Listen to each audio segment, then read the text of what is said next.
త్రిపుర సుందరి దేవి అలంకారం కథ. బాల్యం అంటే దైవ స్వరూపం అని పెద్దలు అంటుంటారు. ఈ రూపం తర్వాతనే వేరు వేరు ఏ రూపాలైనా వస్తాయి. అమ్మవారి రూపాల్లో బాలా త్రిపుర సుందరి దేవి అలంకారం చాలా విశేషంగా చెప్పబడింది.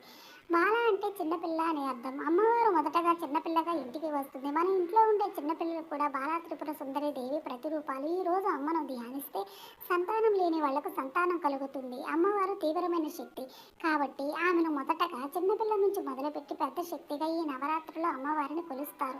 ఎవరైనా మొదట బాలామంత్రాన్ని ఉపాదించిన తర్వాతే మిగతా మంత్రాలు ఉపాసిస్తారు. ఇక్కడ చేసే పూజలు అందరూ 2 సంవత్సరాలు పైబడి మరియు 10 సంవత్సరాలలోపు వాళ్ళు మాత్రమే ఉండాలి.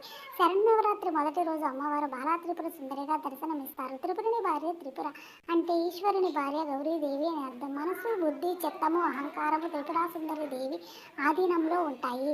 చిన్నపిల్లలు ఏ విధంగా అయితే చిన్న చిన్న విషయాలకు ఎలాగైతే సంతోషపడతారో అమ్మవారు కూడా అలాగే సంతోషపడుతుంది.